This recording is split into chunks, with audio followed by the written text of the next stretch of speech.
अस्सलाम वालेकुम students, welcome to my channel simple biology. Students, आज की वीडियो के अंदर हम प्रोटीन्स की दो मेजर टाइप्स को डिस्कस करेंगे और फिर हम जो है वो प्रोटीन का रोल डिस्कस करेंगे कि हमारी बॉडी के अंदर प्रोटीन जो है वो क्या रोल प्ले कर रही है। तो हम अपनी बात स्टार्ट करते हैं from the types of proteins.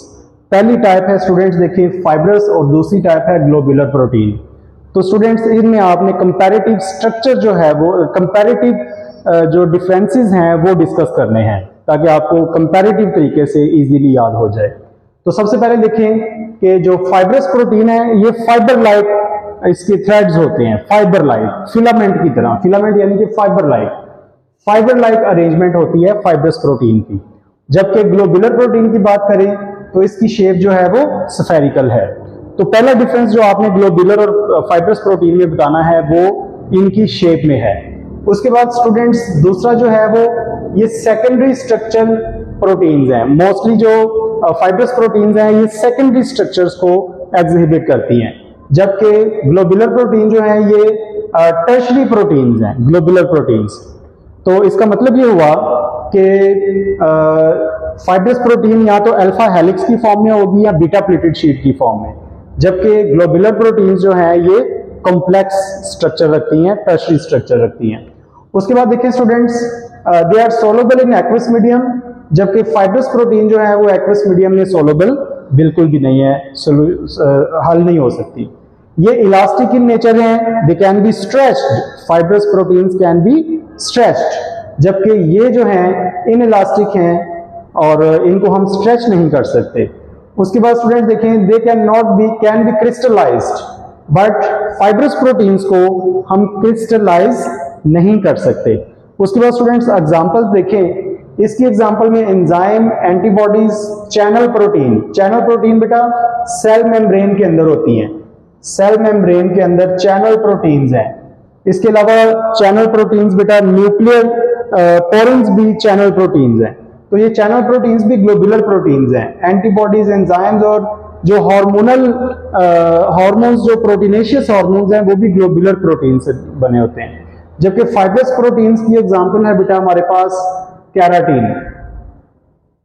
ठीक है, हमारे पास जो फाइब्रस प्रोटीन है वो आपके पास कौन सी है, कैराटीन वाली जो प्रोटीन, कैराटीन जो आपके नेल्स में, हेयर्स में पाई जाती है। और इसके अलावा एक्टिन है, फाइब्रिनोजिन है, मायोसिन है, एक्टिन, मायोसिन, ये जो प्रोटीन्स है बेटा ये कौन सी हैं, फाइब्रस प्रोटीन्स है। उसके बाद हम बात करते हैं, डिस्कशन करते हैं about the role of proteins within the cell. हमारे सेल्स के अंदर प्रोटीन का क्या रोल है, प्रोटीन क्या रोल प्ले कर रही हैं। तो स्टूडेंट्स देखिए, प्रोटीन दो टाइप के रोल प्ले करती हैं। एक तो फंक्शनल रोल है जो प्रोटीन काम करती हैं, और दूसरा रोल है स्टूडेंट्स स्ट्रक्चरल रोल। कुछ प्रोटीन्स जो हैं वो फंक्शनल हैं और कुछ प्रोटीन्स क्या हैं, स्ट्रक्चरल प्रोटीन्स हैं। तो फंक्शनल प्रोटीन्स में देखें जो काम कर रही है, स्ट्रक्चरल प्रोटीन का मतलब है जो स्ट्रक्चर बनाएंगी, सेल के कंपार्टमेंट्स बनाएंगी, सेल के स्ट्रक्चर्स को बनाएंगी। तो फंक्शनल प्रोटीन में पहले एंजाइम है, और एंजाइम की फॉर्म में प्रोटीन क्या कर रहे हैं, हमारे मेटाबॉलिज्म को कंट्रोल कर रहे हैं। हार्मोन्स की फॉर्म में यही प्रोटीन हमारे बॉडी में कंट्रोल एंड कोऑर्डिनेशन करवा रहे हैं। हीमोग्लोबिन की फॉर्म में प्रोटीन जो है ऑक्सीजन की ट्रांसपोर्ट भी करवा रही हैं।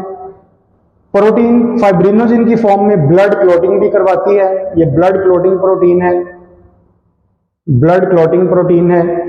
और ऑफ एल्ब्यूमिन एंड कैसीन ये यूज होती है प्रोटीन्स बेटा अमाइनो एसिड्स को स्टोर करने के लिए within the cells. Of albumin egg white में है, जबकि कैसीन जो है वो मिल्क में होती है।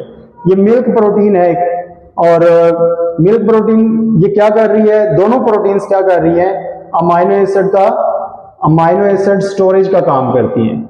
जब जरूरत होती है अमाइनो एसिड की तो ये रॉ मटेरियल के तौर पे अमाइनो एसिड प्रोवाइड करती हैं। उसके बाद देखिए स्टूडेंट्स, ये तो हो गया कि एंजाइम्स फंक्शन कौन सा परफॉर्म कर रहे हैं। अभी हम डिस्कस करते हैं कि एंजाइम स्ट्रक्चर कौन से बनाते हैं। सबसे पहले देखें बेटा कोलेजन एक प्रोटीन है बेटा। देखें आप दीवार पे तस्वीर जब लगाते हैं तो किसी ना किसी फ्रेम में लगाते हैं ना, फ्रेम में। तो कोलेजन भी एक फ्रेम है, लेकिन किसके लिए फ्रेम है, बोन्स के सेल्स के लिए। इस तरह से ये कोलेजन एक फ्रेमवर्क बनाता है और इस फ्रेमवर्क के अंदर हड्डियों के सेल्स और कार्टिलेज के सेल्स इस तरह के फ्रेमवर्क के अंदर इंबेडेड होते हैं। ये जो फ्रेमवर्क है स्टूडेंट्स, ये फ्रेमवर्क कोलेजन है, कोलेजन प्रोटीन। और ये देखिए स्ट्रक्चर है एक ना, ये स्ट्रक्चर है। तो कोलेजन जो है वो स्ट्रक्चरल रोल प्ले कर रहा है प्रोटीन की फॉर्म में, that is it makes the framework of bones and cartilage. Histone बेटा क्या करती हैं, हिस्टोन प्रोटीन हमारे डीएनए का स्ट्रक्चरल कंफर्मेशन करती हैं, ये भी स्ट्रक्चरल प्रोटीन्स हैं। उसके बाद है बेटा कैराटीन। तो कैराटीन प्रोटीन हमारे नेल्स में और हेयर्स में है और बर्ड्स की बीक और फीदर्स में है कैराटीन प्रोटीन, और बॉडी के स्ट्रक्चर की प्रोटेक्शन करती हैं। इसके अलावा स्टूडेंट्स देखिए that is last structural protein जो कि हमारे पास है, उसको आप इलास्टिन कहते हैं। और इलास्टिन जो है वो स्टूडेंट्स, इसका क्या काम है, ये हमारे कनेक्टिव टिश्यू जैसा कि टेंडन वगैरह और लिगामेंट बनाती है। It forms the tendon and ligaments, form tendon and ligament. Tendon और लिगामेंट बेटा हमारी हड्डियों के कवरिंग्स बनाती हैं। तो टेंडन जो है वो बोन्स और मसल्स के दरमियान होते हैं और दो बोन्स के दरमियान जो है वो लिगामेंट है, और ये दोनों क्या है, इलास्टिन प्रोटीन है। तो स्टूडेंट्स देखें, यानी कि प्रोटीन जो है वो हमारी बॉडी में बहुत ज्यादा इंपॉर्टेंट है, किस तरह से स्ट्रक्चरल रोल भी प्ले कर रही है, स्ट्रक्चर भी बनाती है हमारी बॉडी में, और साथ साथ बहुत सारे फंक्शन भी परफॉर्म कर रही है, जैसा कि transportation of oxygen, hormonal control और मेटाबॉलिक रिएक्शंस। उम्मीद है स्टूडेंट्स आपने बहुत सीखा होगा इस वीडियो से। Thank you for watching. Allah Hafiz.